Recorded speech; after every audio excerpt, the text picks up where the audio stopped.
Lucas arrived at the hotel late at night, exhausted from a long day of meetings. The receptionist, a pale woman with tired eyes, hesitated before handing him the key to room 313. "Are you sure you want this room?" she asked nervously. Lucas, confused but too tired to argue, nodded and took the key. As he walked to the elevator, he noticed her whispering something to a colleague. The elevator ride was silent, except for a faint creaking sound that made him uneasy. When the doors opened on the third floor, the hallway was dimly lit and eerily quiet. A single light flickered above, casting unsettling shadows on the walls. Lucas felt a chill run down his spine but dismissed it as exhaustion. He found room 313 at the end of the hallway and unlocked the door. The room was cold, colder than he expected for a heated hotel. The air smelled faintly of mildew and something metallic he couldn't quite place. As he turned on the lights, they flickered briefly before stabilizing.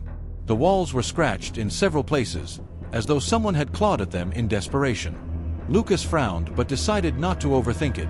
Hotels often had their quirks. He unpacked his suitcase and sat on the bed, which creaked loudly under his weight. On the nightstand was an old rotary phone that seemed out of place in such a modern hotel. He picked it up out of curiosity but heard only static on the other end. Shrugging it off, he decided to take a shower before bed. The bathroom was small and unremarkable at first glance. As Lucas turned on the shower, he noticed something strange.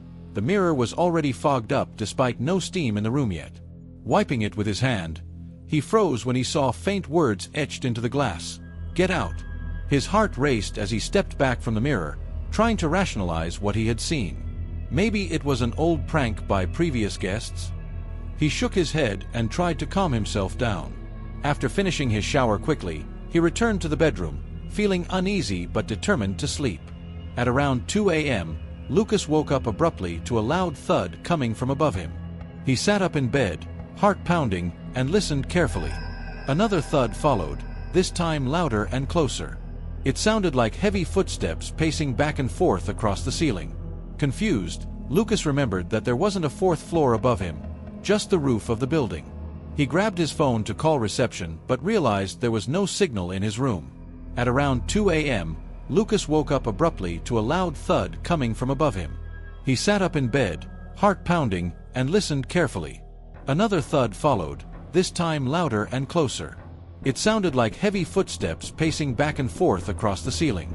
Confused, Lucas remembered that there wasn't a fourth floor above him, just the roof of the building. He grabbed his phone to call reception but realized there was no signal in his room. The rotary phone on his nightstand began ringing suddenly, breaking the silence of the room. Startled, Lucas hesitated before picking it up. "Hello," he said cautiously into the receiver. At first, there was only static on the other end, then came a low whisper, "Why are you here?" His blood ran cold as he slammed the phone down and backed away from it. He tried convincing himself it was just a prank call or some kind of technical glitch. Unable to sleep after the phone call, Lucas sat on the edge of his bed staring at the door. That's when he noticed something strange, a shadow moving under the gap between the door and floor. It looked like someone was standing outside his room, but their shadow didn't move naturally, it almost slithered across like smoke. Lucas mustered the courage to approach the door, his heart pounding with every step. He peered through the peephole but saw nothing, just an empty, dimly lit hallway. Taking a deep breath, he unlocked the door and tried to open it, but it wouldn't budge. It was as if something heavy was pressing against it from the other side. Panic began to set in as he pulled harder, but the door remained firmly shut. He banged on it, shouting for help, but his voice seemed to vanish into the silence. The shadow under the door moved again, this time retreating into the hallway. Lucas stepped back, unsure of what to do next. As Lucas turned around, he noticed something new. More scratches had appeared on the walls since he first entered the room. They were deeper and fresher now, as though someone had clawed at them moments ago. His breathing quickened as he scanned the room for any sign of an intruder. The air felt heavier, almost suffocating, and the metallic smell grew stronger. He checked the closet and under the bed, but found nothing unusual. Still, he couldn't shake the feeling that he wasn't alone. The scratches on the wall seemed to form vague patterns, almost like letters. Desperate for answers, Lucas returned to the bathroom to examine the mirror again. This time, it was fogged up completely without reason, No water had been running. He wiped it with his hand and froze in terror as new words appeared before his eyes. "Leave now." The letters seemed to form on their own, as though an invisible hand was writing them from behind the glass. Lucas stumbled backward, nearly tripping over himself as he fled back into the bedroom. His mind raced with questions. Was someone playing a cruel joke? Or was something far more sinister happening? Just as Lucas tried to collect himself, he heard footsteps echoing in the hallway outside his room. They were slow and deliberate, growing louder with each passing second. He pressed his ear against the door, trying to determine who or what was out there. Suddenly, the footsteps stopped right in front of his door. "Who's there?" Lucas shouted, his voice trembling. There was no response, only silence so thick it felt oppressive. Then came a soft knock on the door, followed by a low whisper, "Let me in." Before Lucas could react further, all the lights in his room flickered and went out completely. Darkness enveloped him as he fumbled for his phone's flashlight. When he turned it on, he noticed something horrifying: faint handprints on the inside of his window, as though someone had been watching him from outside. But that was impossible. His room was on the 3rd floor with no balcony or ledge nearby. The whispers began again, this time coming from all around him. They were faint at first but grew louder and more insistent with every passing moment. It sounded like multiple voices overlapping, speaking in a language Lucas couldn't understand. He covered his ears and shouted for them to stop, but it was no use. The walls seemed to vibrate with energy as if they were alive. In a moment of desperation, Lucas pointed his flashlight toward the door and froze in terror. The shadow had returned, this time inside his room. It stood motionless in the corner near the closet, its form shifting and writhing like smoke caught in a breeze. Lucas backed away slowly, his flashlight trembling in his hand. Determined to escape, Lucas grabbed a chair and smashed it against the window in an attempt to break it open.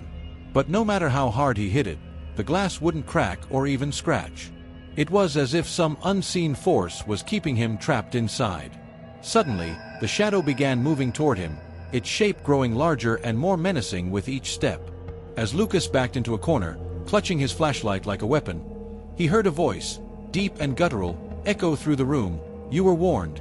The shadow engulfed him completely, plunging him into darkness colder than anything he'd ever felt before. When hotel staff entered room 313 the next morning after hearing complaints from other guests about strange noises during the night, they found it empty except for Lucas's belongings neatly arranged on the bed. No trace of him was ever found. Unable to resist her curiosity, Clara crouched down and peered through the keyhole of the locked door. Her breath hitched as she saw what looked like a single glowing red eye staring back at her from within the darkness. She stumbled backward in shock as Anna grabbed her arm and pulled her away. "We need to go back to our room," Anna insisted firmly. When they returned to their room, Anna tried calling reception using the phone on their nightstand, but there was no dial tone. Frustrated, she suggested they leave immediately and find another place to stay for the night. However, when they reached the main entrance of the hotel, they found it locked tight with no staff in sight. That night, both women had vivid nightmares about being trapped in endless hallways filled with shadowy figures whispering their names. Anna woke up drenched in sweat and turned to check on Clara, only to find her bed empty. Panicking, Anna searched every corner of their room for any sign of Clara but found nothing except her friend's necklace lying on the floor near the door. Desperate for answers, Anna followed faint whispers that seemed to lead her back toward the locked door on the 3rd floor. Anna stood in front of the locked door, her heart racing as the whispers grew louder. She hesitated, unsure if she should turn back or confront whatever was behind it. The chains on the door rattled slightly, as if something inside knew she was there. Gathering her courage, Anna leaned down and peered through the keyhole, just as Clara had done. This time, there was no glowing red eye, only darkness. But then, faintly, she heard Clara's voice calling her name from the other side. "Anna, help me," it whispered weakly. Trembling, Anna tried to pull at the chains, but they wouldn't budge. She screamed for help, but the hallway remained silent and empty. As Anna turned to leave, she noticed something strange. The hallway didn't look the same anymore.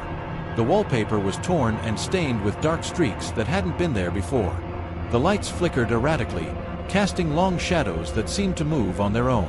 Anna's breathing quickened as she realized she was no longer on the 3rd floor, or at least not how she remembered it. The whispers followed her as she ran down the hallway, searching for the stairs or elevator. Every door she passed seemed to creak open slightly, as if inviting her inside. Finally finding her way back to her room, Anna slammed the door shut and locked it behind her. She collapsed onto the bed, trying to calm herself down. That's when she noticed something new in the room. The mirror above the dresser was fogged up again. Slowly, words began to appear on its surface. "She's gone." Anna shook her head in disbelief and shouted at the mirror, demanding answers. "What do you want from me?" she cried out. The fogged words changed, forming a new phrase, "You're next." Determined to find Clara and escape, Anna searched through every drawer and cabinet in the room for clues. In one of the dresser drawers, she found an old photograph of a group of people standing in front of the hotel. At first glance, it seemed normal, until she spotted Clara in the background of the photo. Her friend looked exactly as she did now, but dressed in old-fashioned clothing from decades ago. Anna's hands trembled as she flipped over the photo and read the caption, "Hotel staff, 1928. A horrifying realization hit her. Clara wasn't missing. She had become part of whatever curse haunted this place. The whispers grew louder again, this time coming from inside her room. Shadows gathered in the corners as Anna backed away toward the door. She tried to open it but found it locked from the outside. The mirror fogged up once more with a final message, "Welcome T.O. forever."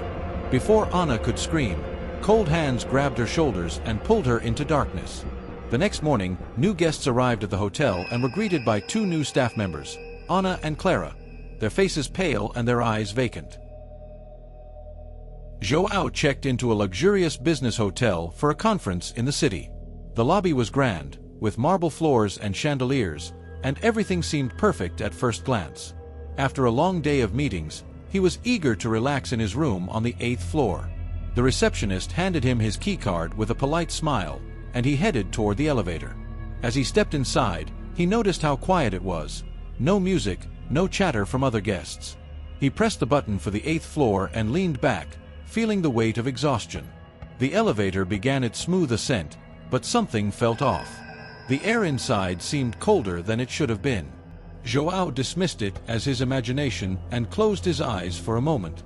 The elevator slowed to a stop, but when Joao opened his eyes, he realized it wasn't the 8th floor.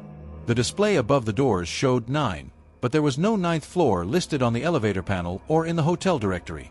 Confused, Joao hesitated as the doors slid open to reveal a dimly lit hallway. Unlike the polished elegance of the rest of the hotel, this floor looked abandoned, peeling wallpaper, flickering lights, and a thick layer of dust on the carpet. Joao stepped out cautiously, calling out to see if anyone was there. His voice echoed down the empty corridor. Something about this place made his skin crawl, but curiosity got the better of him. Joao walked slowly down the hallway, his footsteps muffled by the dusty carpet. Every door he passed was slightly ajar, revealing dark, empty rooms beyond.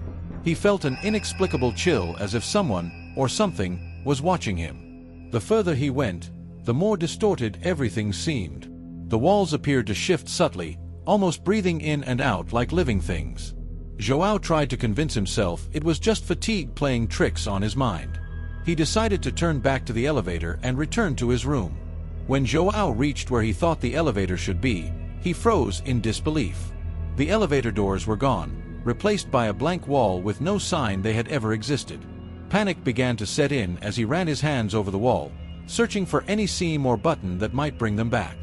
"This can't be real," he muttered under his breath. His breathing grew heavier as he turned back toward the hallway, which now seemed much longer than before. As Joao stood there trying to figure out what to do next, faint whispers began to echo around him. They were soft at first but grew louder and more distinct with every passing second. It sounded like multiple voices overlapping, speaking in hushed tones that Joao couldn't understand. He spun around frantically, trying to locate their source, but there was no one in sight. "Who's there?" he shouted into the emptiness. Desperate for answers or an escape route, Joao continued walking down the hallway until he spotted something unusual. One of the doors had a plaque with his name on it. His heart sank as dread washed over him. How could this be? He hadn't told anyone which room he was staying in. Against his better judgment, Joao pushed open the door. Inside was a small room lit by a single flickering bulb hanging from the ceiling. On every wall were photographs, all of Joao at different points during his day at the hotel. Checking in at reception, eating dinner in the restaurant, even standing inside the elevator earlier that night. His stomach churned as he realized these photos had been taken without his knowledge. Joao tried to leave the room, but when he turned back toward the door, it had disappeared entirely. He was trapped inside with nothing but those haunting photos staring back at him from every angle. He banged on the walls and screamed for help, but no one answered. Joao froze as the shadow began to shift, its form twisting and writhing unnaturally. It didn't have a face, but he could feel its gaze locked on him. Slowly, it started to move toward him, its steps silent but deliberate. Joao scrambled backward, his heart pounding in his chest. "Stay away," he shouted, though his voice trembled with fear. The shadow stopped for a moment, almost as if amused by his terror, before continuing its approach. Joao grabbed a chair from the corner of the room and hurled it at the figure. The chair passed through it as though it were made of smoke, crashing against the wall. The shadow didn't flinch, and Joao realized there was no escaping it. Suddenly, the walls of the room began to dissolve into darkness, leaving Joao standing in what seemed like an endless hallway. The photographs were gone, replaced by rows of identical doors stretching infinitely in both directions. Each door creaked open slightly as if inviting him to enter. Joao hesitated, unsure which way to go or if any of the doors would lead him out of this nightmare. The whispers returned, louder now and coming from every direction. They seemed to be urging him forward, though he couldn't understand their words. As Joao wandered down the hallway, he noticed one door that looked different from the others. It wasn't dusty or broken like the rest. It was clean and polished, with a golden plaque that read Room 815, his actual room number. Relief washed over him as he ran toward it, desperate to escape this nightmare. He pushed the door open and stepped inside, expecting to find his cozy hotel room waiting for him. Instead, he found himself back in the same small room with the photographs on the walls. This time, the photos had changed. They no longer showed Joao alone. Now there were shadowy figures standing behind him in each picture. In some photos, they were barely visible in the background. In others, they loomed directly over his shoulder. Joao's hands trembled as he tore one of the photos off the wall for a closer look. The shadow figures looked exactly like the one that had appeared in the corner earlier. Just as Joao felt like he was losing his mind, a loud ding echoed through the room. He turned around to see an elevator door where one of the walls had been moments ago. Without thinking twice, he ran toward it and pressed the button frantically. The doors slid open to reveal an empty elevator car bathed in dim light. Joao stepped inside cautiously and pressed the button for the lobby. The elevator began its descent smoothly at first, but then it stopped abruptly between floors. The lights flickered as a cold wind swept through the car. Joao's stomach dropped as he realized he wasn't alone anymore. The shadow was there with him, standing silently in one corner of the elevator. Before he could react, it lunged toward him, engulfing him in darkness. When hotel staff checked the elevator later that morning after reports of strange noises during the night, they found it empty except for Joao's keycard lying on the floor. Marcos arrived at the hotel for a weekend getaway, excited to relax after months of stress. As he checked in, the receptionist mentioned the pool was open until midnight. Marcos loved swimming and decided to take advantage of it later that evening. At 11:30 p.m., he made his way to the pool area, which was eerily quiet and dimly lit. A sign near the entrance caught his attention: "No swimming after midnight." He chuckled, thinking it was just a precaution or a quirky rule. Ignoring it, he slipped into the cold water, feeling instantly refreshed. The pool was empty except for him, and the silence was oddly soothing. He floated on his back, staring at the ceiling as the clock ticked closer to midnight. As Marcos swam leisurely, he felt something brush against his leg. Startled, he stopped and looked around but saw nothing in the clear water. Shrugging it off as his imagination, he continued swimming laps. A few minutes later, it happened again, this time stronger, like a hand grabbing his ankle. Marcos froze in place, his heart racing as he scanned the pool's surface and edges. "Hello. Is someone there?" he called out, his voice echoing in the empty room. There was no response, only the faint hum of the pool's filtration system. Unease began to creep in as he moved toward the shallow end. Marcos decided to dive underwater to check if anything was beneath him. As he opened his eyes underwater, He saw nothing at first, just the tiled bottom of the pool. But then, in the corner of his vision, something moved. A pale figure floated near the deep end, its long hair drifting like seaweed. Marcos shot up to the surface, gasping for air and scrambling to get out of the pool. When he looked back at the water, it was perfectly still, no sign of anyone or anything. The clock on the wall struck midnight with a loud chime that echoed through the pool area. Marcos felt a chill run down his spine as the lights above flickered briefly before stabilizing. He grabbed his towel and started walking toward the exit when he heard a splash behind him. Turning around slowly, he saw ripples forming in the center of the pool as if someone had just jumped in. But there was no one there. Panicked now, Marcos tried to leave but found that the door leading back to the hotel was locked. He pulled on it desperately, but it wouldn't budge. "Is this some kind of joke?" he shouted, banging on the door for help. The room grew colder as if an unseen presence was closing in on him. He turned back toward the pool and froze in terror. Standing in the middle of the pool was a woman with pale skin and long black hair covering her face. Her head tilted unnaturally to one side as she stared directly at Marcos through her hair. She slowly began walking toward him through the water without making a sound or causing any ripples. Marcos backed away from her until his back hit the locked door. As she approached closer, Marcos heard a faint whisper echoing through the room. "Stay with me." Her voice was hollow and chilling, sending shivers down his spine. He shouted for her to stay back but realized she wasn't stopping. Desperate for an escape route, he ran toward one of the windows overlooking the courtyard. Marcos grabbed a chair from near one of the lounge chairs and smashed it against the window with all his strength. To his horror, it didn't even crack. It was as if an invisible force protected it from breaking. Behind him, he heard another splash and turned to see that now multiple pale figures were emerging from beneath the water. The pale woman wasn't alone anymore. Several other ghostly figures now stood at various points around the edge of the pool. Their hollow eyes stared at Marcos as they began moving toward him in unison. Marcos backed into the corner of the room, his chest heaving as he tried to make sense of what was happening. The pale figures moved closer, their steps slow but deliberate, water dripping from their lifeless forms. "Stay away!" he screamed, but his voice echoed uselessly in the empty pool area. Suddenly, the woman with the long black hair raised her hand and pointed at him. An unseen force gripped his body, pulling him toward the pool. He clawed at the tiles, trying to resist, but it was no use. His feet slid across the wet floor until he was standing at the edge of the water. The figures surrounded him now, their hollow eyes fixed on his trembling form. Before Marcos could react, icy hands grabbed his ankles and yanked him into the water. He thrashed and kicked, trying to break free, but their grip was impossibly strong. The water felt heavier than it should have, as if it were pulling him deeper with every second. As he sank, he opened his eyes and saw dozens of pale faces staring back at him from beneath the surface. Their mouths moved silently as if chanting something he couldn't hear. His lungs burned as he struggled to swim upward, but the figures held him firmly in place. Just as his vision began to blur, he felt himself being released. Marcos gasped for air as he broke through the surface of the water. He scrambled to the edge of the pool and pulled himself out, coughing and shivering violently.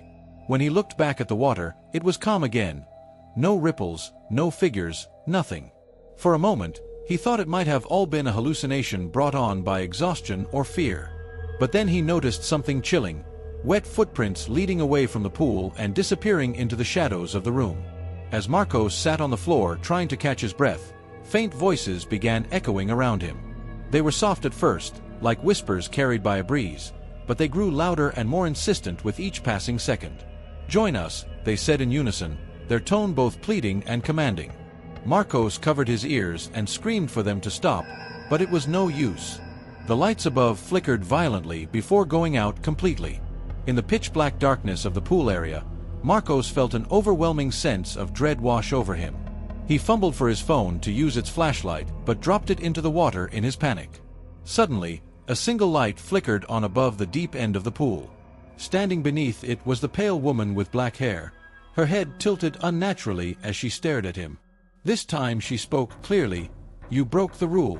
Her voice echoed unnaturally through the room as she reached out toward him. Marcos turned and sprinted toward the exit door again, slamming his body against it in desperation. This time it opened easily, too easily, and he stumbled into the hotel hallway. He turned back to look at the pool one last time, but found only darkness behind him. There was no light or sound coming from within. Shaking uncontrollably, Marcos ran to his room and locked himself inside until morning. When hotel staff checked the pool area later that day after guests reported strange noises during the night, they found only Marcos's towel neatly folded on a lounge chair by the water's edge. He was never seen again. Sophia was exhausted after a long day of driving and was relieved to finally check into the small roadside hotel. The receptionist, a distracted older man, handed her a key without much conversation. "Room 209, he said curtly, before turning back to his paperwork. Sophia thanked him and made her way down the dimly lit hallway. The place had an old, musty smell, and the carpet was worn from years of use. When she found room 209, she noticed the door looked older than the others, with scratches around the keyhole. Shrugging it off, she unlocked the door and stepped inside. The room was cold and dim, with outdated furniture and faded wallpaper. Something about it felt wrong. As Sophia set her bag on the bed, she noticed something strange. There were personal belongings scattered around the room. A suitcase sat open in the corner, filled with clothes that looked decades old. On the dresser were black and white photographs of people she didn't recognize, a family smiling stiffly in front of an old house. Confused, Sophia wondered if she had been given someone else's room by mistake. She picked up one of the photos and examined it closely. The faces in the picture seemed familiar somehow, though she couldn't place why. Feeling uneasy, she decided to go back to the front desk to sort out the mix-up. When Sophia tried to leave the room, she found that the door wouldn't open. She jiggled the handle and pulled harder, but it was stuck as if locked from the outside. Panic began to creep in as she banged on the door and shouted for help. "Hello? Is anyone there?" she called out into the hallway, but there was no response. The air in the room grew colder, and Sophia felt a chill run down her spine. She turned back toward the bed and froze when she saw something new. All of the photographs were now lying neatly on top of her suitcase. Sophia's heart raced as she backed away from the bed. That's when she noticed something written on the wall above it, words that hadn't been there before. Scrawled in what looked like red paint were the words, "You shouldn't be here." Her breathing quickened as she tried to make sense of what was happening. Was this some kind of sick prank? She grabbed her phone to call for help but found that it had no signal. As Sophia stood frozen in fear, she heard faint footsteps coming from above her room. They were slow and deliberate, pacing back and forth across the ceiling. But that didn't make sense. There wasn't another floor above room 209, only the roof. The footsteps stopped suddenly, and Sophia held her breath, waiting for something to happen. Then came a loud knock on her door. Sophia hesitated before approaching the door, her hands trembling as she reached for the peephole. When she looked through it, all she saw was darkness, as if someone had covered it from the other side. "Who's there?" she whispered shakily. There was no response at first, but then a low voice answered, "You're in my room."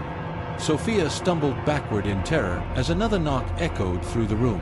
Desperate for answers or an escape route, Sophia turned toward the bathroom mirror. To her horror, her reflection wasn't moving in sync with her anymore. While she stood frozen in fear, her reflection smiled at her, a wide, unnatural grin that didn't belong on her face.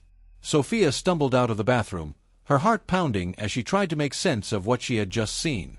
The walls of the room began to whisper softly, faint voices overlapping in a language she couldn't understand. She pressed her hands over her ears, but the whispers only grew louder, echoing in her mind. "Stop it!" she screamed, but the voices didn't relent. Suddenly, they all stopped at once, leaving an eerie silence behind. Sophia stood frozen in place, afraid to move. Then, a single voice spoke clearly from the direction of the bed. "You need to leave." She turned slowly and saw that the photographs on the bed were now arranged in a circle. The circle of photographs seemed deliberate, as if someone, or something, had placed them there with purpose. Sophia hesitated before stepping closer to look at them. Her stomach churned as she realized that one of the photos now showed her standing in the very room she was in. She picked it up with trembling hands and noticed something even more horrifying. There was a shadowy figure standing behind her in the photo. Dropping it in terror, she backed away from the bed until her back hit the wall. The whispers returned, this time louder and more insistent. Sophia's eyes darted around the room as she searched for any sign of movement. That's when she saw it, a shadow stretching across the floor, growing larger with every passing second. It wasn't hers. It came from something standing just out of sight near the corner of the room. "Who's there?" she demanded, though her voice was barely above a whisper. The shadow shifted slightly, almost as if responding to her question. She grabbed a lamp from the nightstand and pointed it toward the corner, but there was nothing there. When she turned back around, the shadow was now directly behind her. Panicking, Sophia ran to the window and tried to open it, desperate for fresh air or an escape route. No matter how hard she pushed or pulled, it wouldn't budge. She grabbed a chair and smashed it against the glass, but it didn't even crack. It was as if some invisible force was keeping her trapped inside. Behind her, she heard faint laughter, soft and mocking, coming from all directions at once. Tears streamed down her face as she screamed for help. When Sophia turned back toward the room, everything had changed. The furniture was gone, replaced by old wooden chairs and a dusty table covered in cobwebs. The wallpaper was peeling away completely now, revealing dark stains underneath that looked like dried blood. The air felt heavier, making it hard for Sophia to breathe. She stumbled toward the door again and tried pulling it open with all her strength, but it still wouldn't move. The writing on the wall above the bed changed again as Sophia stared at it in horror. This time it read, "Leave while you can." "I'm trying." Sophia screamed at whatever entity was tormenting her. Suddenly, the door unlocked with a loud click. She hesitated for only a moment before rushing toward it and pulling it open. Instead of leading back into the hotel hallway, the door opened into an endless corridor shrouded in darkness. Dim lights flickered above sporadically, casting long shadows that seemed to move on their own. Sophia stepped into the hallway cautiously, hoping this was some kind of exit or escape route. But no matter how far she walked, the corridor stretched on endlessly. Sophia's footsteps echoed as she continued down the hallway, growing weaker with every step as exhaustion set in. Behind her, faint whispers began again, growing louder until they surrounded her completely. She turned around but saw nothing except darkness swallowing up where she had come from. Suddenly, cold hands gripped her shoulders and pulled her backward into the void. The next morning, hotel staff found room 209 empty except for Sophia's suitcase and those eerie black and white photographs scattered across the bed.